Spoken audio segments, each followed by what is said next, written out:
None of us will ever forget January 12, 2010, the day the earth shook in Haiti, killing over 230,000 people, displacing millions. Kent Annan won't forget. They're just sleeping on the... For the past 8 years, he has been the co-director of Haiti Partners, a nonprofit organization building schools in the poorest country in the Western Hemisphere. And even though he was not in Haiti that horrible day, he recounts in his most recent book, Aftershock, the pain he witnessed once he returned to the country and the anger he felt towards God as he wondered why this would happen to a country that has already suffered so much. We caught up with him at Bayview Glen Church in Toronto. First of all, I'll ask you how you heard about the earthquake. Yeah, I was in Florida. I'd just been in Haiti a few weeks before. I was back in Florida, and the pastor of our church in Florida called and said, I just saw this on the news. You need to turn the news on.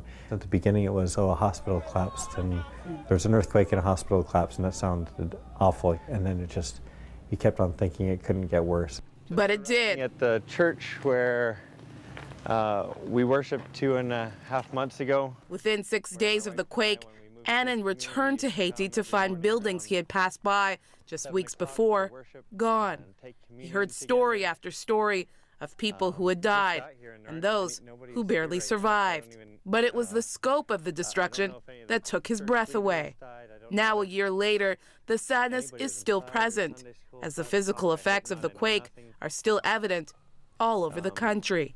Yeah, I feel like a year later, after however 8 or 9 trips, the scale of it's hard to take in. Where the cross was, where communion was. With over 7 elementary schools, 3 of which were damaged in the quake, Haiti Partners has done a lot to improve life for the many families they interact with. Although things were bad in Haiti pre-quake, Annan says the hardest part is seeing how people are still forced to live a year after the quake.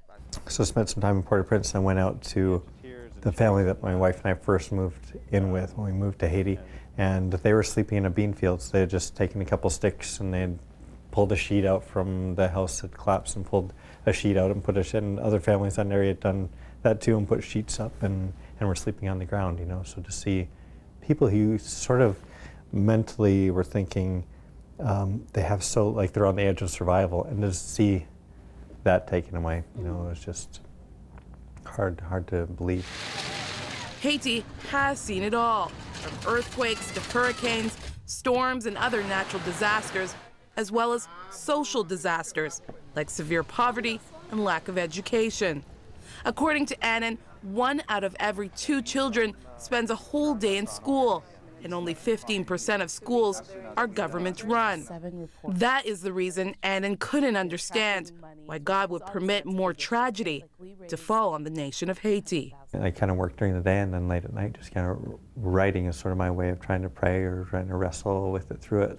What kind of God lets this happen? Is God there? Is God loving? That's a question that comes up in something like this, I think, in a hard way. Is God loving?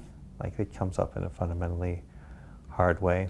And so I think it's just, feeling the heaviness of that and seeing the suffering and, again, just finding solace and trying to put it down so that it didn't feel right to ignore it, but I also didn't have easy answers, and answers other people usually try to give didn't make sense, and so it felt like the way to try to be in what felt dark was to just be honest about it.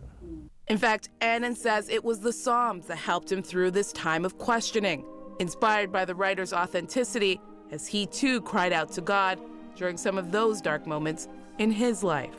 I've found a lot of hope. I might do it anyways, but feel like you get sort of biblical license to be really angry by the Psalms. I think these Psalms we have right literally in the center, in our Bible.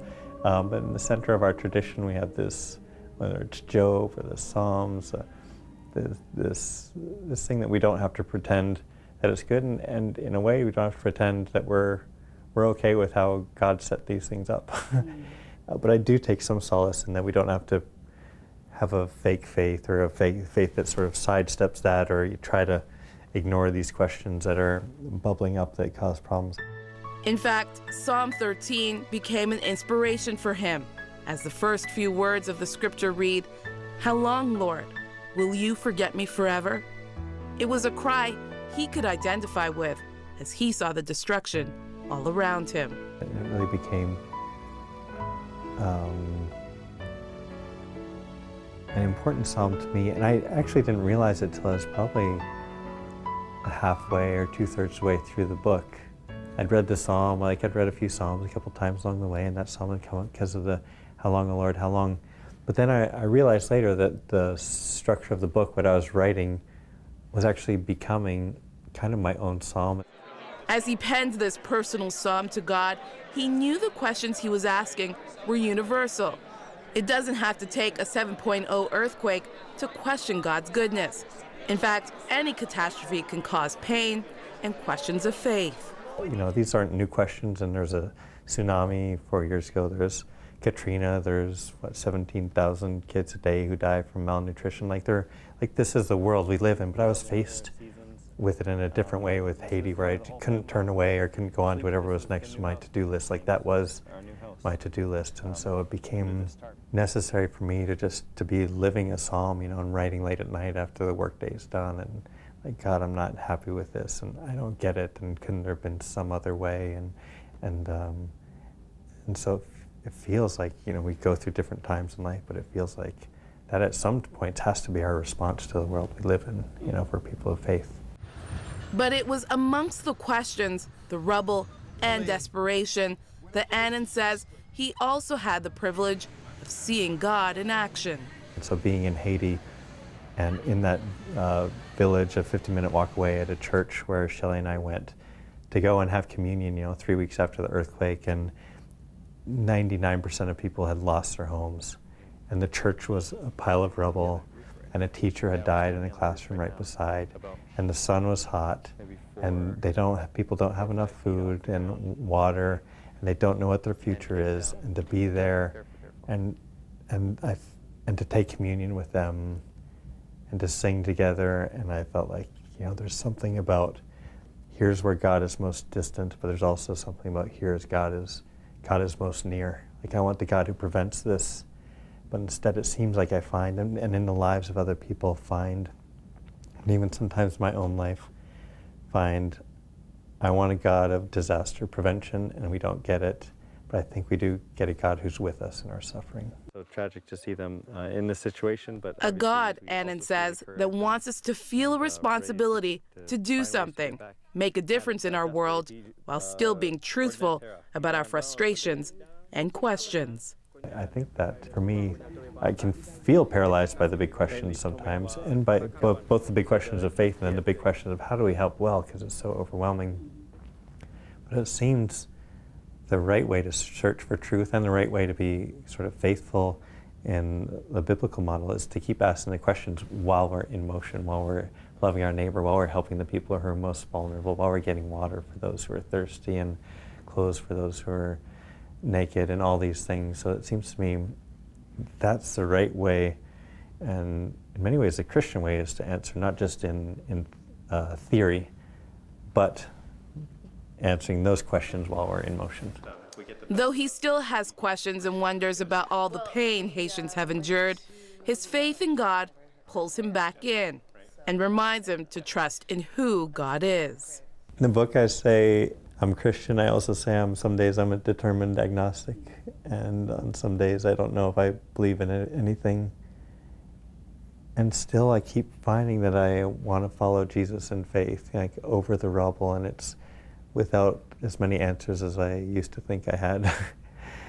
With a lot of the answers I hear not making sense to me when it's face-to-face with something like Port-au-Prince.